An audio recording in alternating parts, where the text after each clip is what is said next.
প্রকৃতি আর মানুষের সম্পর্ক অনেক বেশি নিবিড়। তাই হয়তো প্রকৃতির খুব কাছে গেলে মানুষের অনুভূতি হয়ে যায় অনেক বেশি প্রবল। ব্যস্ত শহরের কোলাহল আমাদের কাছে যা অদেখা হয়ে থাকে, গহীনের কাছে গেলে আমরা শুনতে পাই সেই সুন্দরতম শব্দ। নয়ন যাহা পায় না দেখিতে, অন্তর তাহা দেখিতে পায় অন্তর্চক্ষু দিয়ে।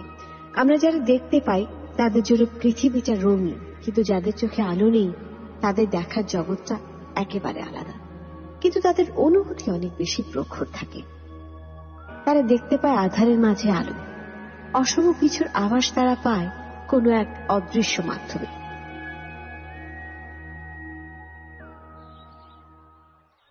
হেমন্ত এলেই শুনতে পাই ছাতিমের গন্ধ মাখা বাতাসের শব্দ।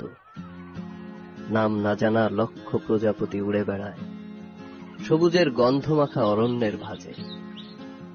ওই যে নাম না জানা পাখিটা বসে আছে বুনো ঝোপের ধারে। সে কি জানে কাল ভোরের শিশির মাখা রোদে ঝিলিক দিয়েছিল তার নীল ডানা? দার্শনিক সাহেব কি আবার কোথাও হারিয়ে গেলেন নাকি? আরে তুমি, এত সকালে ঘুম ভেঙে গেল যে? নতুন জায়গায় ঘুম আসতে একটু দেরি হয়। ঘুম ভালোই হয়েছে আমার। ভোরবেলায় এত পাখির শব্দ আর মিষ্টি একটা গন্ধে ঘুমটা ভেঙে গেল। ওরা পাহাড়ি চড়ুই, নদীর ওপারে মান্দিদের গ্রাম। ওখান থেকে ভোরবেলায় পাখিগুলো এখানে আসে আর বেলা বাড়ার সাথে সাথে আবার নদীর ওপারে চলে যায়। বাহ, বেশ দারুণ তো। এই সোমেশ্বরীর ওপারে কি মান্দি গ্রাম? ওই যে দূরে পাহাড় দেখতে পাচ্ছ, ওটা গারো পাহাড়। ওরা ওখানেই থাকে। বুঝতে পারি, এই পাহাড় অরণ্য এতটা মায়ার মধ্যে রেখেছে যে আমার ভালোবাসা তোমাকে শহরের ইট পাথরের অরণ্যে টেনেই নিতে পারে না।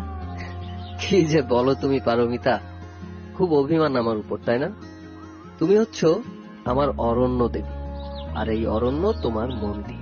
তাই বুঝি দেবীকে বহুদূর রেখে মন্দিরে পূজার ফুল ছড়াও হে পূজারী? প্রতিদিন কোনো না কোনো ভাবে একবার করে তোমার প্রেমে পড়ি। তোমার মতো করে আমাকে কেউ এভাবে বুঝতে পারে না পারমিতা। বাংলা সাহিত্য আর দর্শনের ছাত্রকে বিয়ে করার ফল হাড়ে হাড়ে বুঝতে পারছি। খুব আক্ষেপ হয় বুঝি? না, আক্ষেপ হয় না।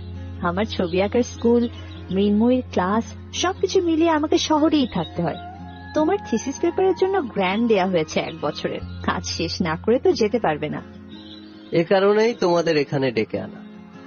মেয়েটাকে কতদিন দেখি না, ভেতরটা কেমন ফাঁকা লাগছিল। ও কি ঘুম থেকে উঠেছে? মনে হয় উঠে গেছে। খুব সকালে ঘুম থেকে উঠে যাওয়ার অভ্যেস, ঠিক তোমার মতোই। দেখতে কিন্তু তোমার মতো হয়েছে, আর স্বভাব চরিত্র পেয়েছে ঠিক তোমার মতো। আচ্ছা, তুমি গিয়ে দেখো মৃন্ময়ী ঘুম থেকে উঠেছে কিনা। আমি দেখে আসি হরিপদ নাস্তার কি ব্যবস্থা করলো।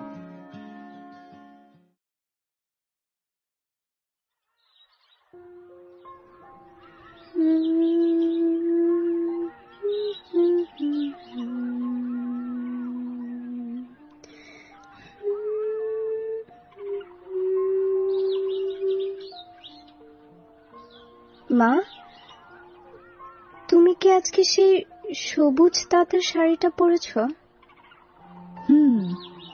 তুই কি করে বুঝলি মৃণ? তোমার গায়ের গন্ধটা কামিনী ফুলের মতো। তুমি যখন রঙিন শাড়ি পরো সেখান থেকে কেমন যেন একটা মিষ্টি মায়াবী আলো বের হয়। আজকের রংটা সবুজ। আমি চোখে দেখি না, কিন্তু বুঝতে পারি। তোর রং দেখতে ইচ্ছে করে না মা? এই অন্ধকারের জগৎটা অন্যরকম। এখানে এত আলো নেই, কিন্তু একটা মায়া আছে। আমার এখানেই ভালো লাগে। আমার লক্ষ্মী মেয়ে, চল হাত মুখ ধুয়ে নাস্তা করবি। তোর ওষুধ খাবার সময় হয়ে গেছে। আচ্ছা মা, প্রজাপতিগুলো কি ওই জানালার ধারে বসে আছে?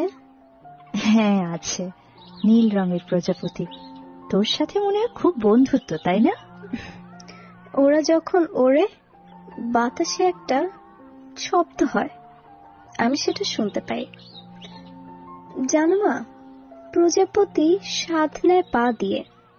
কি সুন্দর প্রজাপতি, কিন্তু ওরা বেঁচে থাকে মাত্র 2 সপ্তাহ। কিন্তু এই প্রজাপতিগুলো তোর আশপাশে তো আমি প্রায় দেখি। আমি জানি না মা, ওরা আমার সাথে কথা বলে, আমি ওদের ভাষা বুঝি। আচ্ছা ঠিক আছে, অনেক কথা হয়েছে, এবার চল আমার সাথে, এসব কথা পরে শুনবো।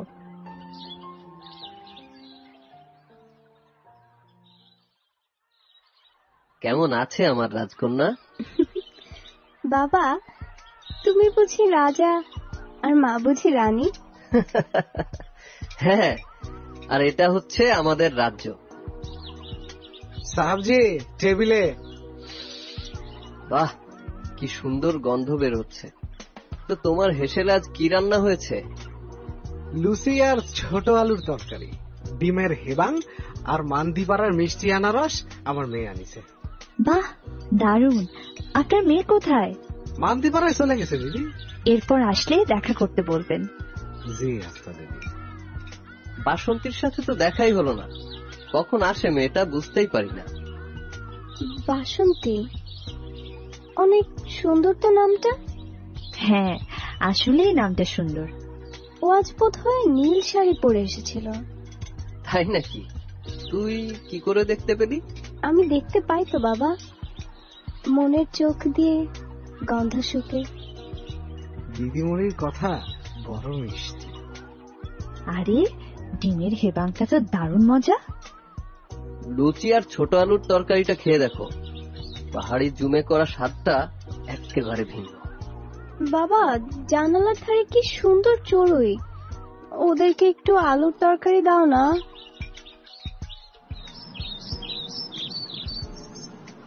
আচ্ছা আচ্ছা, দিচ্ছি।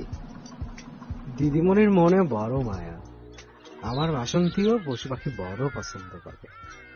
হরিপদ দাদা, আপনি তাহলে বাসন্তীকে এখানে নিয়ে আসেন।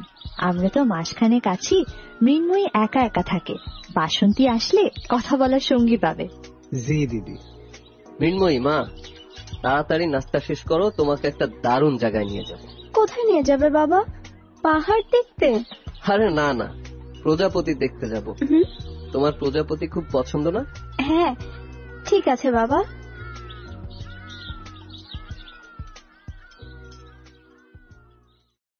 আরে বাবা, কে আসলো আমার বাড়িতে? কি সৌভাগ্য আমার। স্যার কেমন আছেন? আছি আছি, ভালোই আছি। তোমার কি খবর? আর এই তোমার সাথে কোন রাজ্যের রাজকন্যাকে নিয়ে আসলে বলো তো? আমার মেয়ে মৃন্ময়ী, ওর মাও এসেছে, মাসখানেক থাকবে। খুব ভালো, খুব ভালো। তা মৃন্ময়ী, তোমার কি প্রজাপতি পছন্দ? আমি অনেক নীল প্রজাপতি দেখতে পাই, আমার আশপাশেই ওরা থাকে। যদিও গ্লুকোমার কারণে আমি চোখে দেখতে পাই না।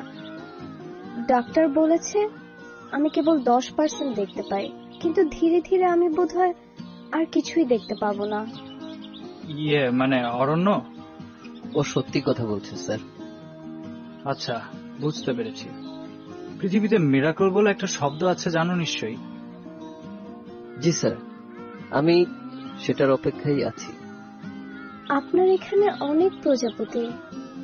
হ্যাঁ, এটা তো প্রজাপতিদেরই বাড়ি। আমি হচ্ছি নেচার সায়েন্টিস্ট। কারো পাহাড়ের এক গুহায় বিরল প্রজাতির কিছু প্রজাপতি পাওয়া গেছে, তাদের ব্যাপারে এখানে কাজ করছি। আর আমার এখানে 22 রকমের প্রজাপতি রয়েছে। অনেক আগে প্রজাপতিকে ফ্লাটারবাই নামেই ডাকা হতো, এখন অবশ্য সবাই বাটারফ্লাই নামেই চেনে। আবার প্রাচীন ইংরেজি ভাষায় শব্দটিকে বলা হতো বাটারফ্লোয়েজ। পৃথিবীতে ওরা এসেছিল প্রায় 40 থেকে 50 মিলিয়ন বছর আগে। স্যার, আপনি তো দেখি আমার মেয়েকে পুরো লেকচার দিতে শুরু করলেন। কি করব বলো, অনেকদিন পর কাউকে পেলাম যে প্রজাপতি নিয়ে জানতে চায়। ভালোই হলো, গল্প করার সঙ্গী পেলেন। আমার শুনতে খুব ভালো লাগছে। নীল রঙের প্রজাপতি ছাড়াও আরো কত রকমের প্রজাপতি আছে? হ্যাঁ, প্রজাপতি কিন্তু বাঁচে মাত্র 2 সপ্তাহ। কিন্তু আমি যে প্রজাপতিগুলো দেখছি 1 বছর ধরে। সেরকমটা হতেই পারে। দক্ষিণ আফ্রিকার একটা প্রজাতি আছে আর ইউরোপের একটা প্রজাতি আছে। এই প্রজাপতিগুলো বাঁচে 1 বছরের কিছু কম সময়। চলো তোমাকে প্রজাপতির খামারে নিয়ে যাই। আচ্ছা ঠিক আছে।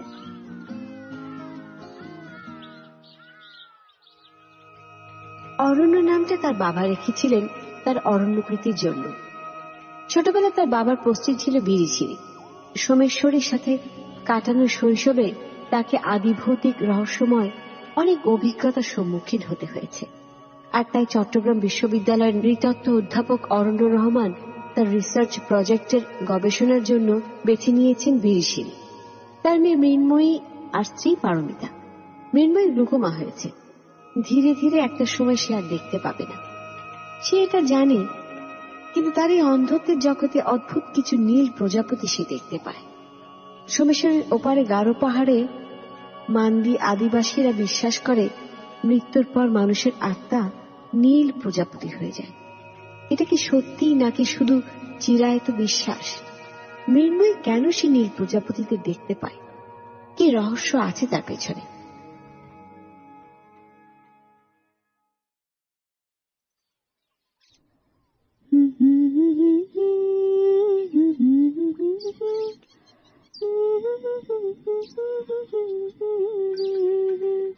ইস, কি মিষ্টি বাতাস! ঢাকার বাতাসে তো শুধু ধুলোর আস্তরণ আর ডিজেল পেট্রোলের পোড়া গন্ধ। কি বাতাসে কেমন সুন্দর সবুজের গন্ধ! দম নিলেই মনে হয় প্রাণ ভরে শুধু বিশুদ্ধতা ঢুকছে আর সব কালো ধূসরতা বের হয়ে যাচ্ছে। ওরা বোধহয় চলে এসছে। হরিপদ কোথায় গেল?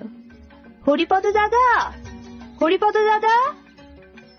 আজ্ঞে দিদি। আপনার দাদা আর মৃন্ময়ী বোধহয় চলে এসছে। ঠিক আছে দিদি।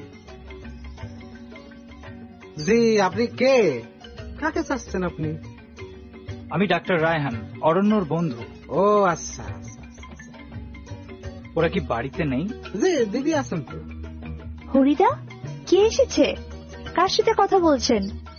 কেমন আছো পারমিতা? তুমি এখানে? অনেকদিন পর দেখা তোমার সাথে। কেমন আছো? তুমি এখানে এলে কি করে? এই ঠিকানা তো তোমার জানার কথা না। আমাকে অরণ্য ডেকেছে। নিউ ইয়র্কের একটা ওয়ার্কশপে আমার সাথে পরিচয় হয় আরো 2 বছর আগে। আমরা খুব ভালো বন্ধু। ও রিসার্চ প্রজেক্টে অ্যাসিস্ট করার জন্যই আমার এখানে আসা। সবকিছু জেনেই কি এখানে এসেছো?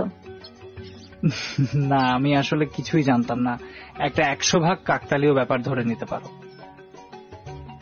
অরণ্য বাইরে গেছে, আপনি ভেতরে বসুন।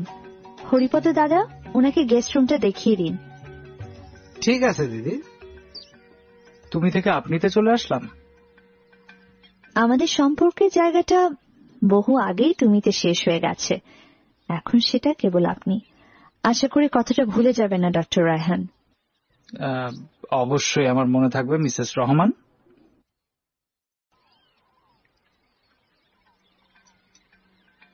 তুমি আসায় খুব ভালো হয়েছে জানো তো রায়হান। তুমি বলেছ আর আমি আসবো না, সেটা তো হতেই পারে না। আশা করি সুসং দুর্গাপুর তোমার ভালো লাগবে। হ্যাঁ, তোমার কাছে এই সোমেশ্বরীর এত গল্প শুনেছি, না দেখে আর থাকা গেল না। সে যা বলেছ। আমার মেয়ে আর পারমিতার সাথে পরিচয় হয়েছে তো। পারমিতা মানে তোমার স্ত্রীর সাথে পরিচয় হয়েছে? তুমি ওকে আগে থেকে চেনো নাকি? আমি ওনাকে কিভাবে আগে থেকে চিনব? একটু আগেই তো দেখা হয়েছে। এমনি বললাম। মৃণ কোথায়? বাবা, আমি চলে এসেছি। জানো, ওই ঝোপটার ধারে না অনেক ঘাস ফড়িং আছে। ওদের রঙও বুঝি নীল? তুমি যে কি বলো না বাবা, ফড়িং তো হয় সবুজ। কেমন আছো মৃন্ময়ী? জি, ভালো আছি। আপনি কে? মৃণ, উনি হচ্ছে আমার বন্ধু ডাক্তার রায়হান। উনি বিখ্যাত একজন চোখের সার্জন। আমি তোমার বাবার কাছ থেকে সবকিছু জেনেছি। তোমার চোখের সমস্যাটা ঠিক করা সম্ভব, কিন্তু আমি তোমাকে আবার দেখব। তুমি আবার সব ঠিক মতো দেখতে পাবে। কিন্তু বাবা, আমি যদি আবার দেখা শুরু করি তাহলে সেই নীল প্রজাপতিগুলো আমি কি আর দেখতে পাবো না? নীল প্রজাপতি? ওটা কিছু না, আপনারা বসুন, খাবার চলে এসছে। মৃন্ময়ী, আজকে মাছ রান্না হয়েছে, তোর যেটা খুব পছন্দ। আমি কাটা বেছে দিচ্ছি। ঠিক আছে মা।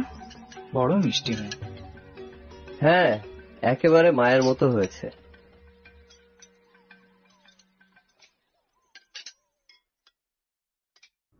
এখানকার রাতগুলো খুব বেশি গাঢ়, মনে হয় যেন কত গভীরতা নিয়ে অনেক শতাব্দী ধরে অপেক্ষা করছে।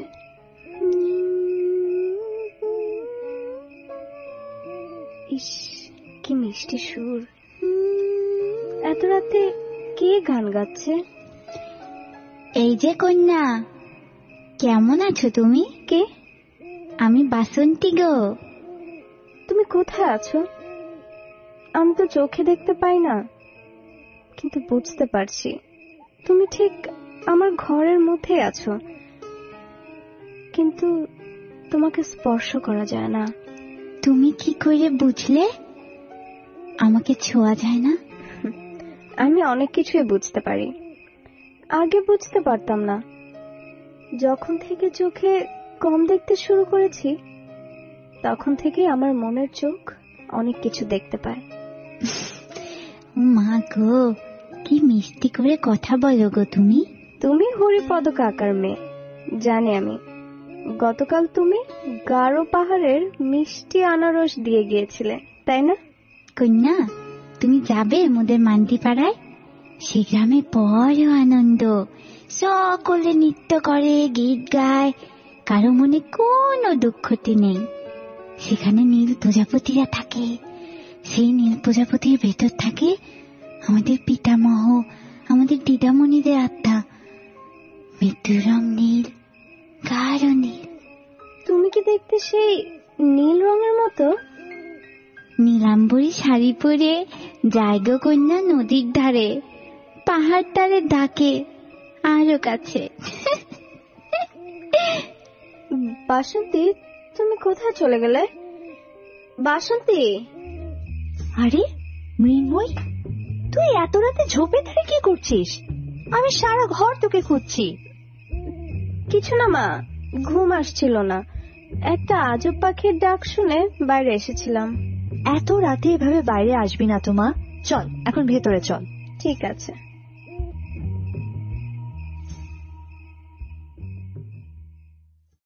এই জঙ্গলটা বড় অদ্ভুত। দেখলে মনে হয় এই বুঝি শেষ হয়ে যাচ্ছে, কিন্তু সামনে গেলে মনে হয় যেন আরো গভীরে চলে যাচ্ছি। কি সুন্দর তো পাখিটা একটা। কি পাখি এটা? এটার নাম কিচং পাখি। ওরা থাকে গারো পাহাড়ের সবচেয়ে উঁচু চূড়ায়। দেবতা মিসি আর শালজং থাকে ওই পাহাড়ের চূড়ায়। তুমি কে গমে?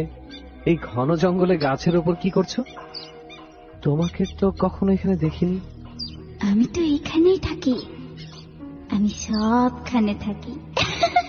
আস্তে আস্তে হাসো মেয়ে, আবার গাছের ডালে দুলাচ্ছে, দেখো পড়ে যাবে তো।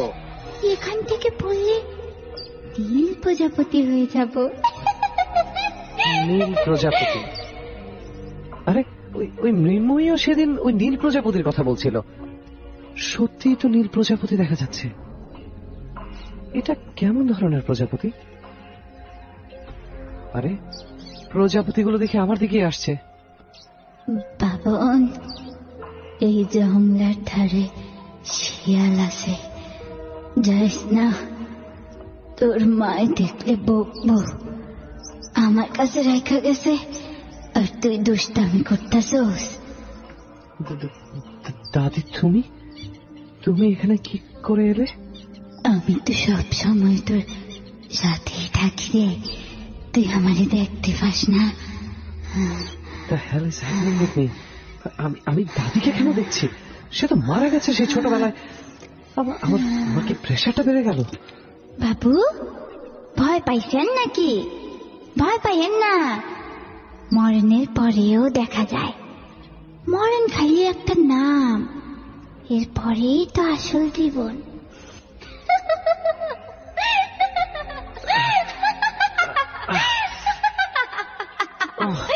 বুকে প্রচন্ড ব্যথা হচ্ছে, সবকিছু ঝাপসা হয়ে আসছে। কেন সবকিছু কেমন নীল আর ঝাপসা?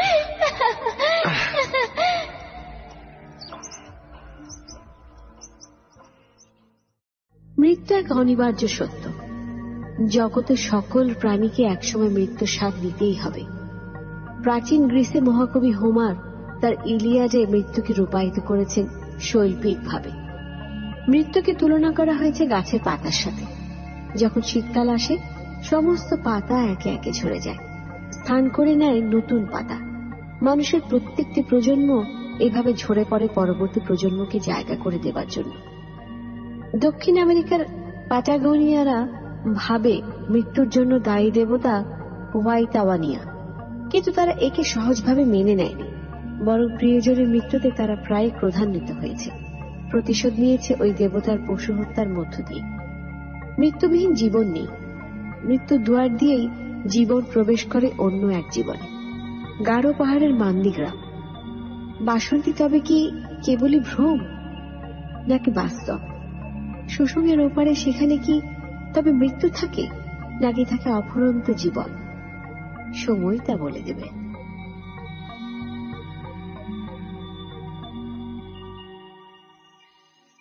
স্যার, আপনি কি ঠিক আছেন? শুনতে পাচ্ছেন? আমি কোথায়? দাদাবাবু, আপনি জংলার ধারে পড়ে আছিলেন, আমি দেখা এখানে নিয়ে আসছি আপনারে। আপনার প্রেশার অনেক বেশি স্যার, আপনার ওষুধটা সাথে রাখা দরকার ছিল। আমার কাছে একটা ওষুধ ছিল, সেটা দিয়েছি, আশা করি ঠিক হয়ে যাবে। আপনাকে অন্তত 8 ঘন্টা বেড রেস্টে থাকতেই হবে।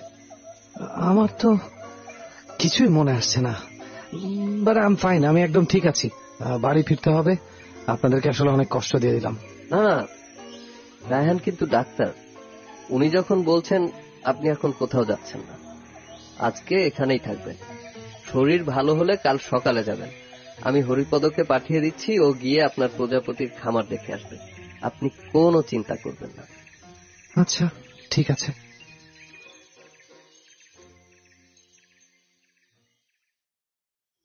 হরি দাদা, চা পাতার বাক্সটা কোথায়? চুলার উপরের তাকে দিদি। আচ্ছা ঠিক আছে, আমি আবার খুঁজে নিচ্ছি।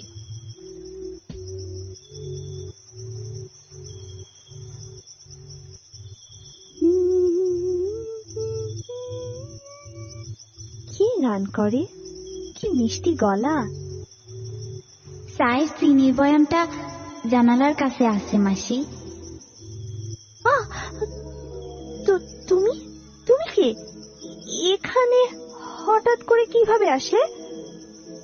আপনি ভয় পাইছেন মাসিমা? না, ঠিক ভয় না, আসলে পিছন থেকে হঠাৎ করে ডাকলে তো, তাই ভয় পেয়ে গিয়েছিলাম। আমাকে ভয় পেয়ে লাভ নেই, আমি যেখানে থাকি সেখানে সবাইকে আসতে হবে। আমি তোমার কথার মানে ঠিক বুঝলাম না। বুঝবেন মাসিমা, সব বুঝতে পারবেন। আরে কি আশ্চর্য, আয়নায় কেবল আমাকে দেখা যাচ্ছে। এই মেয়েটার কোনো প্রতিচ্ছবি নেই কেন? আমি তাহলে কার সাথে কথা বলছি? আমি থাকি পাতার ছন্দে, বাতাস হয়ে তোমার ধারে। যাবে তুমি আমার সাথে দূর পাহাড়ের উঁচু রাতে? নীল প্রজাপতি ওই আয়নায় এসে বসেছে। এটা তো মালিহা দাঁড়িয়ে আছে। আজ থেকে বহু বছর আগে ও আত্মহত্যা করেছিল 6 তলার ছাদ থেকে লাফ দিয়ে। কেমন আছিস পারমিতা? তুই এখানে কিভাবে এলি? এটা যে আমাদের জগৎ পারমিতা। এসব কি বলছিস তুই? মনে আছে পারমিতা, ইউনিভার্সিটির সেকেন্ড ইয়ার আবির আমাদের পাশে পাশে থাকতো। ছোটবেলা থেকেই আমি ওকে চিনি। ভালোবাসা ব্যাপারটা ওর কাছ থেকেই শুরু। সেদিন 22শে শ্রাবণ ছিল, রবি ঠাকুরের চলে যাবার দিন আর আমার জন্মদিন। আমি নীল শাড়ি পরে বৃষ্টিতে ভিজে ওকে জানাতে গিয়েছিলাম ভালোবাসার কথা।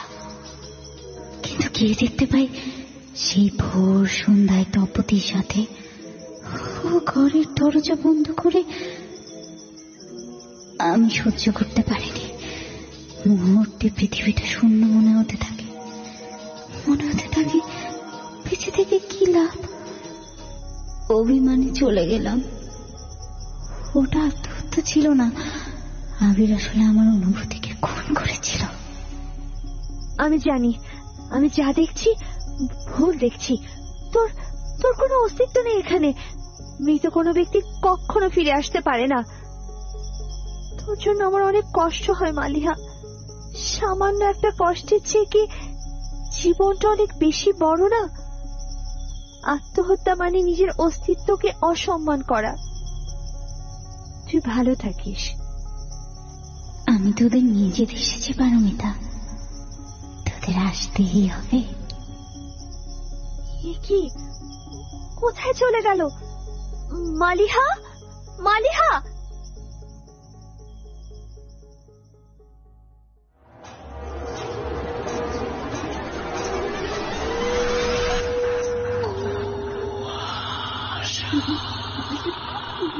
Brought to you by Igloo Ice Cream, a world of great taste. Paromita হতবাক হয়ে ঘোলাটে আয়নাটার দিকে তাকিয়ে আছে। কার সাথে কথা বলছিল? কোনো কিশোরীর সাথে, নাকি 20 বছর আগে মৃত তার বান্ধবী মালিহার সাথে? এই মাত্র যে চোখের সামনে ছিল, সে চোখের পলকে কোথায় চলে গেল? সে অস্পষ্টভাবে দেখতে পেল বাঁশের ফ্রেমের সবুজাভ আয়নায় কিছু একটা দেখা যাচ্ছে। পারমিতা ধীর পায়ে সেদিকে এগিয়ে যেতে লাগলো। মধ্য দুপুরে নীরবতার মাঝে মেঘলা আকাশ, সেই সাথে মেঘের গুড়গুড় শব্দ, নাম না জানা পাখির ডাক, সে আয়নার প্রতিচ্ছবিকে করে তুলেছে আরো রহস্যময়। এরপর আরো কাছে গিয়ে সে দেখতে পেল একজোড়া ঝুলন্ত পা। পায়ে বেশ যত্ন করে আলতা দেয়া, নুপুরও আছে পায়ে। এই নুপুর জোড়া পারমিতার চেনা। মালিহা খুব সুন্দর নাচত। ও যেদিন আত্মহত্যা করে সেদিন ছিল 22শে শ্রাবণ। সকালে ইউনিভার্সিটির অনুষ্ঠানে সে নেচেছিল। পারমিতা আয়নায় দেখতে পায় অষ্টাদশী এক অপূর্ব সুন্দর মেয়ে গলায় ফাঁস দিয়ে ঝুলছে। জীবনের সব অবসাদকে পিছে ফেলে অভিমানে চলে গেছে না ফেরার দেশে। আর এই ভয়ের মুখোমুখি হয়ে আর্তচিৎকার করবার আগেই জ্ঞান হারায় পারমিতা।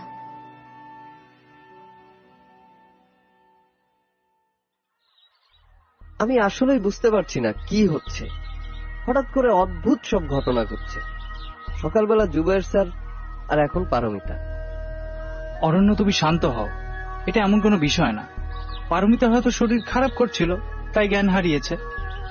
মৃন্ময়ী, পারমিতা, এখন কেমন লাগছে? আমি ঠিক আছি। মাথাটা খুব ধরেছে, কেমন ভোঁতা এক ধরনের ব্যথা হচ্ছে। পারমিতা, কি হয়েছিল বলো তো আমাকে। আমার কিছুই মনে পড়ছে না। করিডোরের ওই আয়নাটায় কিছু একটা দেখা যাচ্ছিল। আরেকটা মেয়েকে দেখতে পেয়েছিলাম। একটা পাহাড়ি গান শোনা যাচ্ছিল।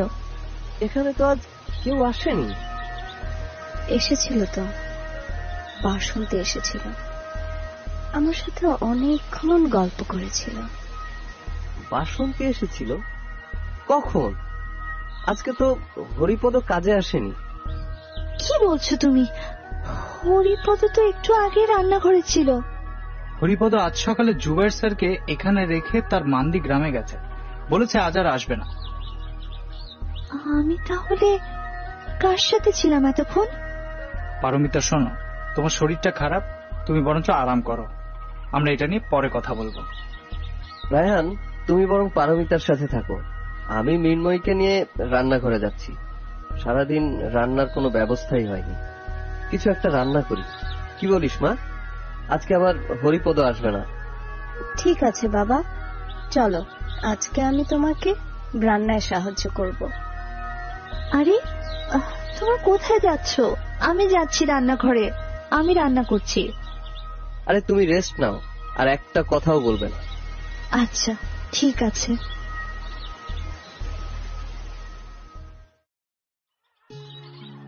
তুমি বরং প্রফেসর জুবায়ের কাছে যাও, আমার চেয়ে উনার বেশি দরকার তোমাকে। চিন্তা করো না, উনি ঘুমাচ্ছেন, ওনাকে ওষুধ দেওয়া হয়েছে।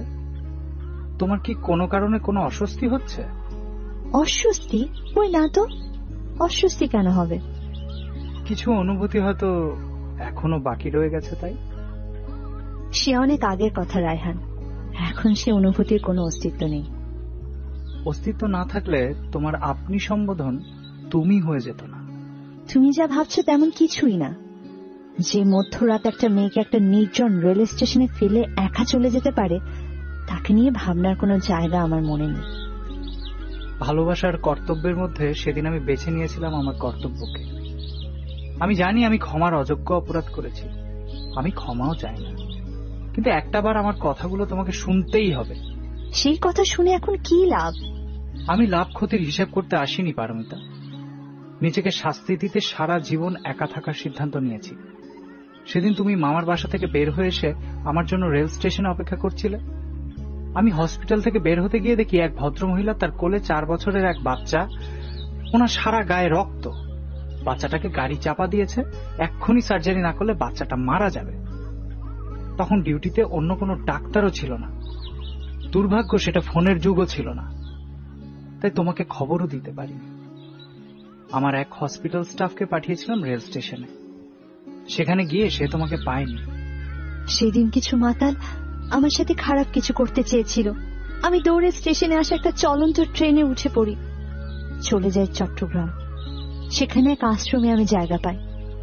সেখান থেকে অরণ্যর বাবা সেই আশ্রমের ট্রাস্টি ছিলেন। আমার পড়ালেখার খরচ উনি দেন। এভাবে অরণ্যের সাথে আমার পরিচয়।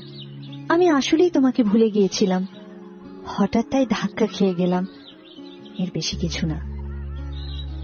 সেই ঘটনার পর আমি তোমাকে কত খুঁজেছি পারমিতা, কিন্তু পাইনি। অরণ্য খুব ভালো মানুষ, আমি জানি।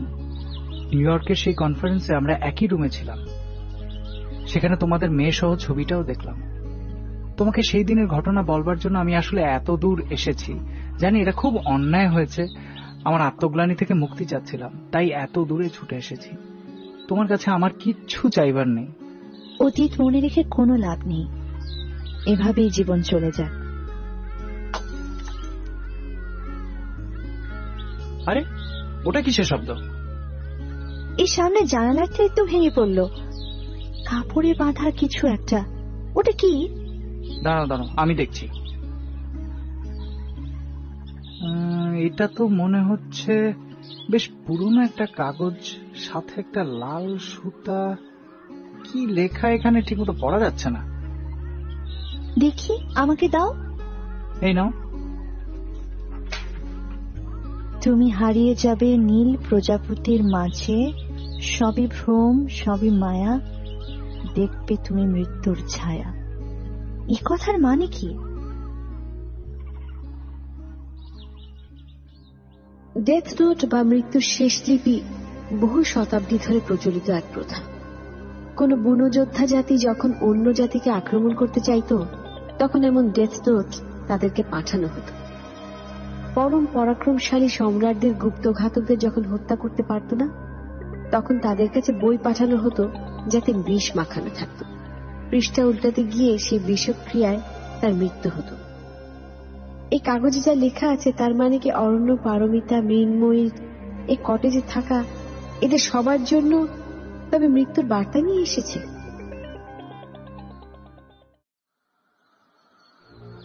মৃন্ময়ী, তুই চুপ করে এই কাঠের টেবিলটাতে বস, আমি সব করছি।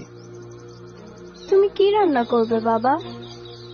এই আলু সেদ্ধ দিলাম, ভর্তা বানাবো। মুগের ডালটা হয়ে গেছে, এখন ডিম ভাজবো। নিশ্চয়ই অনেক মজা হবে।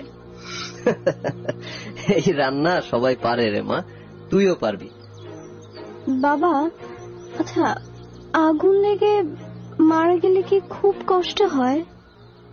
এই কথা কেন জিজ্ঞেস করছিস? দাদু এরকম একটা কাঠের বাড়িতে আগুন লেগে মারা গিয়েছিল। তুই কি করে জানিস মা?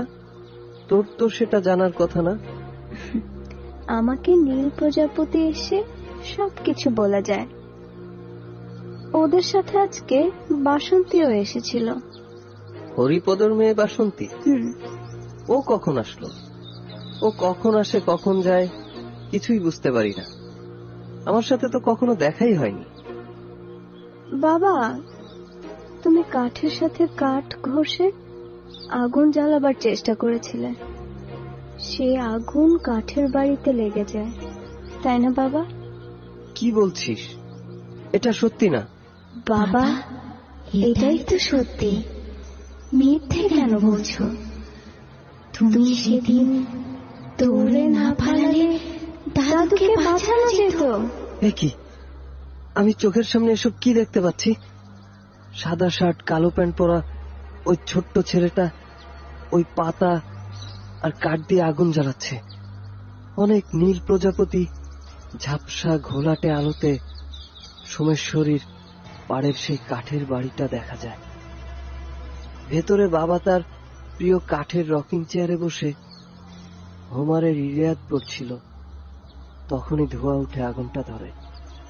আমি দেখছিলাম, কিন্তু বাবাকে সাবধান করতে ইচ্ছে করছিল না। কারণটা আমি জানি, কারণ তোমার মা মালতী আমাদের মান্ডি গ্রামের ছিল। শহরের বাবু তাকে প্রেমে ভুলিয়ে তার সাথে ভালোবাসার সম্পর্ক করে। তুমি যখন ওর পেটে চলে আসো, তখন তোমার বাবা ওকে আর বিয়ে করতে চায় না। এক ঝড়ের রাতে তোমার জন্ম হয়। তোমাকে কলা পাতায় মুড়ে এই বাড়িতে মালতী রেখে যায়, আর নিজে মরণ ঝাঁপ দেয় সোমেশ্বরীর জলে, মরে গায়ের জ্বালা জোড়ায়। তুমি যাকে বাবা বলে জানো, সে তোমার বড় কাকা। হ্যাঁ হ্যাঁ, এটাই সত্যি। আমি এক জারজ সন্তান। আমি পড়তে দেখেছি তাকে। এমন মানুষের এভাবেই মরা উচিত। মান্ডি গ্রামের আরো মেয়েদের এই ছল করে নষ্ট করেছে সে। পাপের শাস্তি তাকে পেতেই হতো। হ্যাঁ, পাপের শাস্তি সবাইকে পেতেই হবে একদিন। আমার সবকিছু অন্ধকার হয়ে আসছে। বুকে বুকে খুব ব্যথা হচ্ছে। মৃন্ময়ী, তুই কোথায়? হ্যাঁ বাবা, বাবা কি হলো তোমার? বাবা,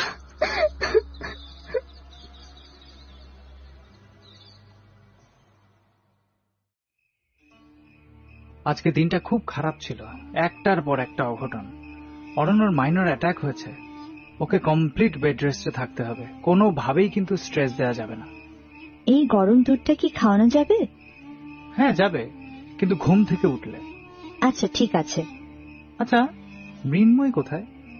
আছে হয়তো ওর ঘরে, টেবিলে খাবার দিয়েছি, তোমরা খেয়ে নাও। আমি কিছুক্ষণ ওর পাশে বসি।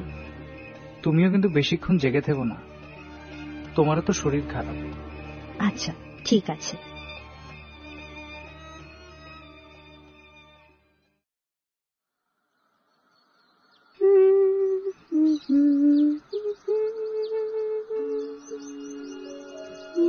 আরে, তোমার তো গলায় দেখি খুব সুন্দর সুর। ডাক্তার, বাবা এখন কেমন আছে? ভালো আছে, তোমার চিন্তা করবার কিছু নেই। আরে কি, তুমি দেখি ছবিও আঁকছিলে, স্কেচ করছিলে। হ্যাঁ, আমার যখন মন খুব ভালো হয় আর মন খুব খারাপ হয়, তখন আমি ছবি আঁকি। তোমার মন এখন ভালো নাকি খারাপ মৃন্ময়ী? ঠিক বুঝতে পারছি না। আমাকে একটু দেখাবে তুমি কি এঁকেছো? হ্যাঁ দেখো, আমি দেখতে পাই না, কিন্তু আমার আঁকা ছবিগুলো কিন্তু আমি ঠিকই দেখতে পাই। বাহ, একটা নদী আর তার পাড়ে পাহাড় দেখা যাচ্ছে। নদীর পাশে ছোট্ট একটা মেয়ে বসে আছে শাড়ি পরা। মেয়েটার চারপাশে অসংখ্য প্রজাপতি। নদীর পাড়ে একটা ছোট্ট কাঠের বাড়িও আছে। ওরা নীল প্রজাপতি, ওদের ভেতরে থাকে হারিয়ে যাওয়া মানুষের সত্তা। হারিয়ে যাওয়া মানুষ? আমি জানি তুমিও অনেক কিছু দেখতে পাও আমার মতো। তুমি কি করে সেটা জানো? তোমার যখন 12 বছর বয়স, স্কুলে তোমার চেয়ে বড় দুটো ছেলে তোমাকে খুব বিরক্ত করত। খেলার মাঠে সুযোগ পেলেই তোমাকে ওরা মারত। একবার তোমার কারণে ওরা স্কুলে অনেক শাস্তি পেয়েছিল।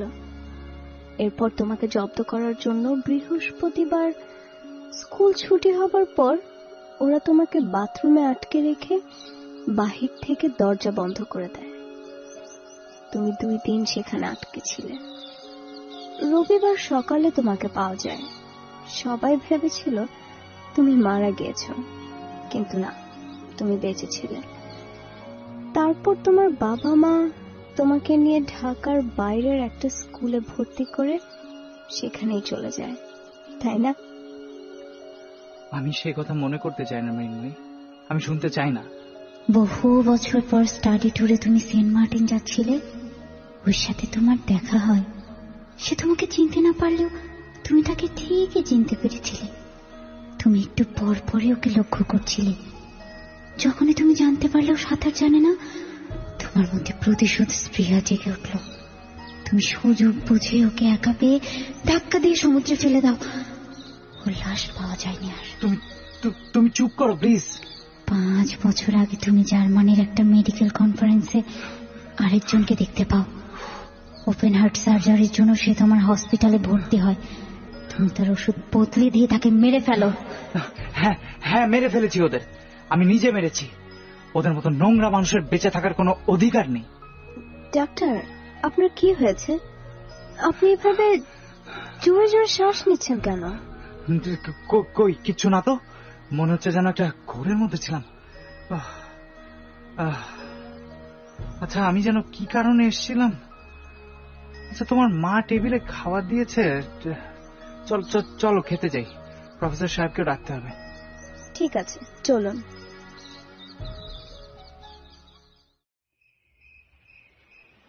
ডক্টর, আপনি আমার জন্য অনেক করলেন। এটা তো আমার ডিউটি স্যার, আপনার জন্য ব্ল্যাক কফি আনতে বলি, ভালো লাগবে। অনেক ধন্যবাদ। অরণ্য সাহেব এখন কেমন আছেন? ভালো আছেন আগের চেয়ে, সকালের মধ্যেই ঠিক হয়ে যাবেন হোপফুলি। বাহ, তুমি তো দারুণ কফি বানাও, একেবারে চাঙা হয়ে গেলাম। আচ্ছা, এই অসময়ে বৃষ্টি নামলো কি করে? বিসি আর সালজং দেবতার জন্য কালকে ওয়াঙ্গালা হবে। দেবতা এবার বড় রুষ্ট আছেন, তাই বৃষ্টি হচ্ছে। তবে আজ রাতেই থেমে যাবে, কাল ঝকঝকে রোদ উঠবে। আরে হরিপদ, তুমি কোত্থেকে আসলে? আমাদের গায়ের প্রধান আপনাদের নেমন্তন্ন করতে বলেছে, কালকে উৎসব হবে। ওয়াঙ্গালা উৎসবে শহরের মানুষ লাগবে, তাই মিশি আর শালজং এর মান ভাঙবে। দাদাবাবু কোথায়? ওনার তো শরীর খারাপ, উনি ঘুমাচ্ছেন। আরে হরি দাদা, আপনি এত রাতে? বাইরে বৃষ্টি হচ্ছে না? হচ্ছে তো দিদি, আমি কচু পাতা মাথায় দিয়ে এসেছি, তাই ভিজেনি। আপনারা কাল সকালে আমার সঙ্গে মান্দিগ্রাম যাবেন। সোমেশ্বরীর ওপারে আমাদের ওয়াঙ্গালা উৎসব। সেটা না হয় যাব, কিন্তু অরণ্য শরীর তো ভালো না। ওখানে গেলে সব ঠিক হয়ে যাবে, না বলবেন না দয়া করে। অনেক আশা নিয়ে এসেছি দিদি, আমি নাও নিয়ে এসেছি, ঘাটে বেঁধেও রেখেছি।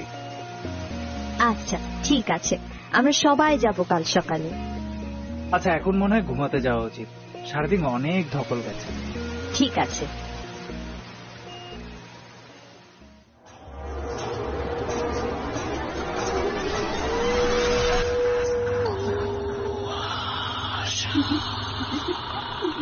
Brought to you by Igloo Ice Cream, a world of great taste.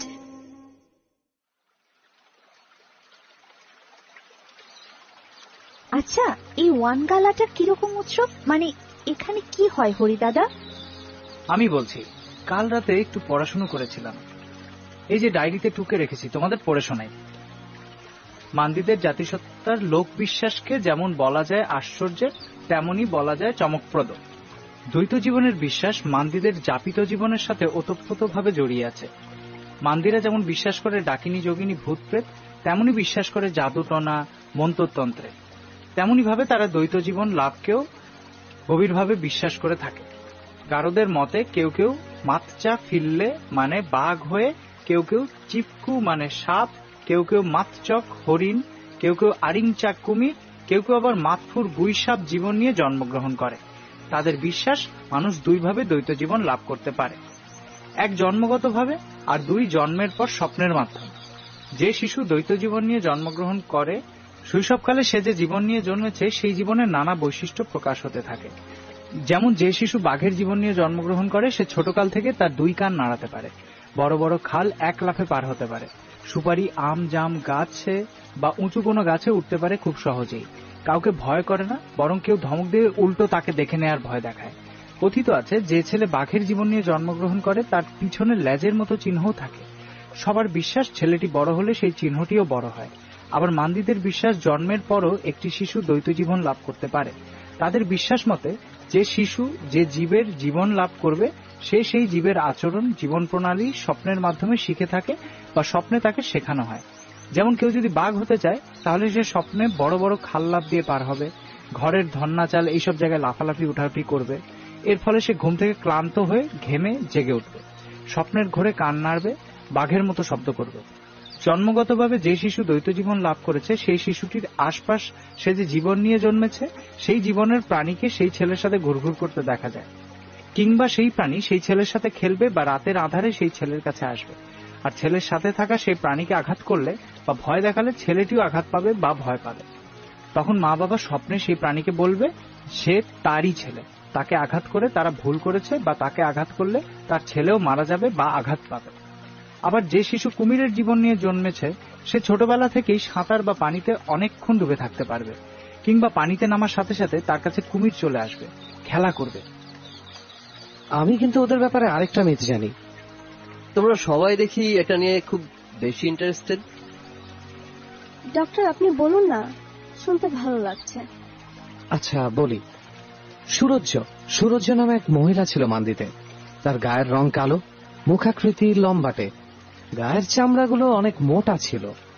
হাঁটতে গেলে তাদের পিঠ একটু বেঁকে যায়, ঠোঁট জোড়া অত্যন্ত মোটা।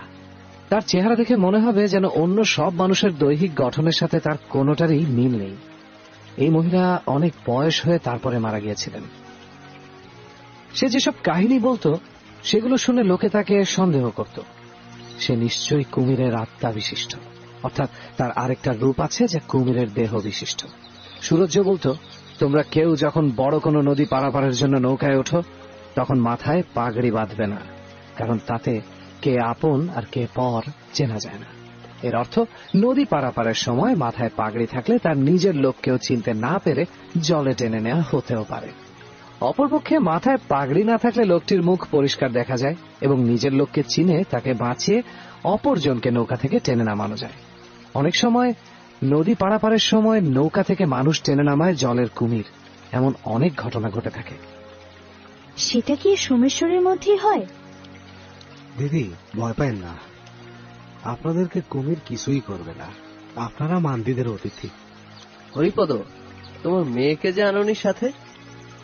ও ওইখানে ঘর সাজাচ্ছে, আপনাদের জন্য আয়োজন করছে, জোগাড় যন্ত্র করতে হচ্ছে। তোমাদের উৎসবে নিশ্চয়ই নাচের আয়োজন থাকে? হ্যাঁ বাবু, গীত থাকে, নৃত্য থাকে, অনেক মৌজ হয়। বাহ, শুনেই তো দারুণ মজা লাগছে। দিদিমণি আপনি নাওয়ের ভেতর আইসা বসেন, গাঙে বড় ঢেউ নামছে, বেশি নড়েন না কিন্তু। আমি একদম ঠিক আছি কাকা, আপনি কোনো চিন্তা করবেন না, আমার কিছুই হবে না। মৃন্ময়ী, তুই আমার কাছে এসে বসতো, আমার ভয় লাগে। আচ্ছা আসছি।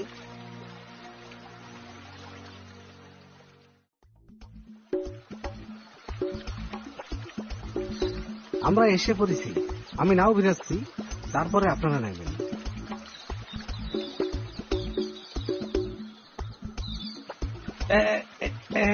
এইবার নামেন দিদি, সাবধানে নেবেন। জায়গাটা তো খুব সুন্দর। মা, পাহাড়টা লালচে, আমি কেন যেন সব দেখতে পাচ্ছি। কি বলছিস তুই? হ্যাঁ, আমি সত্যি বলছি, আমি আমার চোখ দিয়ে সবই দেখতে পাচ্ছি। এই যে তুমি একটা খাকি রঙের পাঞ্জাবি পরেছ, মা কচু পাতা রঙের একটা শাড়ি পরেছে, প্রফেসর সাহেব সাদা শার্ট আর ডক্টর কালো টি শার্ট। এটা তো মিরাকল, এই জায়গায় আসা মাত্রই ও দেখতে পাচ্ছে। মান্দি দেবতা দিদিমণির চোখ ভালো করে দিছে। এটা কি সত্যি সম্ভব? সত্য কল্পনার চেয়েও অদ্ভুত। আসেন, সামনে আসেন। আরে এটা তো সেই রেয়ার স্পিসিস, সেই ব্লু টোন প্রজাপতি। ওইদিকে তাকে দেখো, একটা দুটো নয়, হাজার হাজার প্রজাপতি। কি অদ্ভুত! সুন্দর একটা দৃশ্য। আমরা এখন কোন দিকে যাব হরিদাদা? নীল প্রজাপতি যেদিকে যাচ্ছে আমরা সবাই তার পেছন পেছনেই যাব। কেমন একটা মোহের মধ্যে আছি বলে মনে হচ্ছে, কেমন একটা নেশার মতো, যেন নীল প্রজাপতিগুলো তাদের পেছনে নিয়ে যাচ্ছে। কি মিষ্টি একটা গন্ধ, মনে হচ্ছে শিরা উপশিরায় ছড়িয়ে যাচ্ছে। স্বাগত লাল পাহাড়ের মান্দি গ্রামে। এখানে কেবল শান্তি, শব্দহীন শান্তিময় একটা জগৎ। চলো আমাদের সাথে।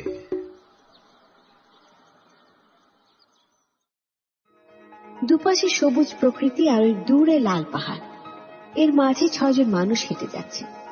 দূর থেকে তাদের হাঁটা দেখলে মনে হচ্ছে ওরা যেন বাতাসে ভাসছে। মনে হচ্ছে এ যেন একটা মান্দিদের গ্রাম নয়, এ এক পরাবাস্তব জগৎ, পুরো মন্ত্র মুগ্ধের মতো। যার পেছনে ছুটছে তার নাম হরিপদ, কিন্তু ওরা কেউ জানে না আদতে হরিপদ বলে বাস্তবে কোনো মানুষ নেই।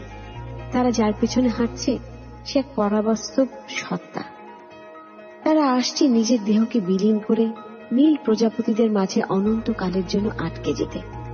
তারা যাচ্ছে মান্দিদের অলৌকিক গায়ে।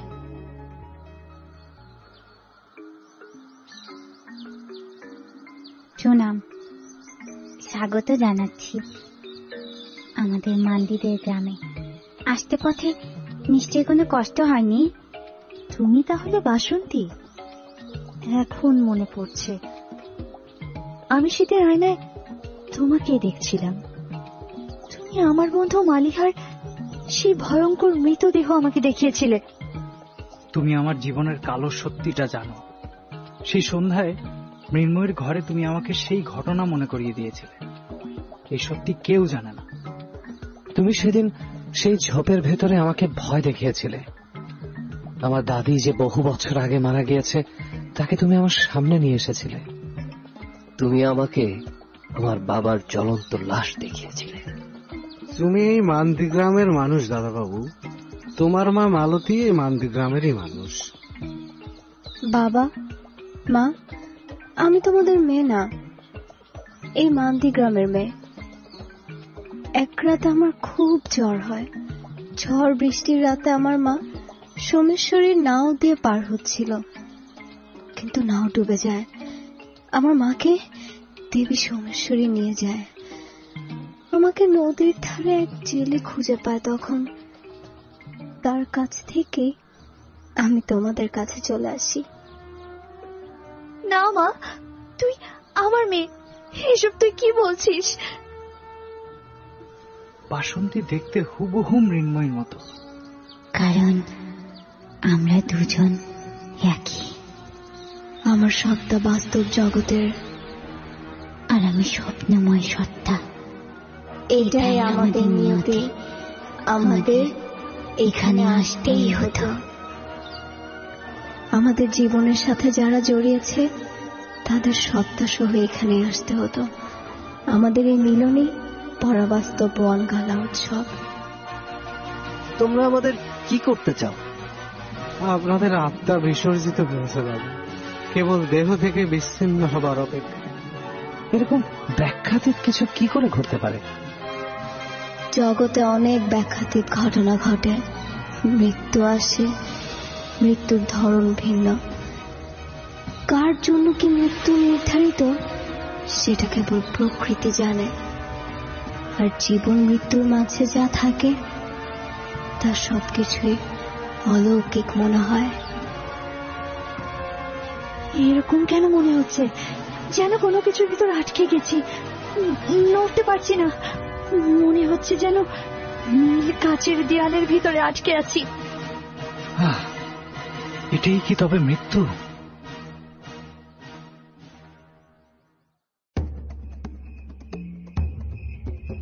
অরণ্য, তুমি শুনতে পাচ্ছ? কেমন একটা মিষ্টি গানের শব্দ শোনা যাচ্ছে। হ্যাঁ, কেন যেন মনে হচ্ছে আগের চেয়ে অনেক বেশি হালকা হয়ে গেছি। মনে হচ্ছে মাটি থেকে আকাশে ভাসছি। দেখো, ওই দূরে বাবার মাকে দেখা যাচ্ছে, ওই নীল প্রজাপতির মাঝে। বাবা মাকে 4 বছর বয়সের পর আর দেখিনি। আজ দেখতে পাচ্ছি ওরা আমার দিকে এগিয়ে আসছে। আমিও বাবাকে দেখতে পাচ্ছি। সেই ছেলেবেলায় দেখেছিলাম জ্বলন্ত এক মানুষ হিসেবে। আজ দেখতে পাচ্ছি তার শুভ্র সাম্যময় চেহারা। দেখো, ওই যে ওরা সবাই, রায়হান, প্রফেসর জুবায়ের, সবাই একটা প্রজাপতির মধ্যে আছে। আমরা কি তবে মৃত? আমাদের মেয়ে কোথায়? মৃন্ময়ী? মৃন্ময়ী আর নেই। ও আমার স্বপ্নময় সত্তার মাঝে বিলীন হয়ে গিয়েছে। যারা মরে যায় ওদের সবার সত্তা থাকে নীল প্রজাপতির মাঝে। এই হাজার হাজার প্রজাপতি হচ্ছে লক্ষ বছর ধরে যে মানুষগুলো আমাদের মাঝ থেকে হারিয়ে গেছে, তারা সবাই এক সময় এই পুরো পৃথিবী, সবুজ পৃথিবী ছেয়ে যাবে নীল প্রজাপতিতে।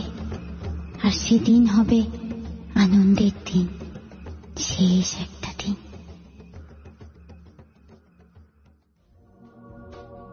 25শে অগ্রহায়ণ বাংলা 1426 পত্রিকা একটা খবর আসে একেবারে শেষের পাতায়। বিদেশের সোমেশ্বরী নদীতে নৌকা ডুবি।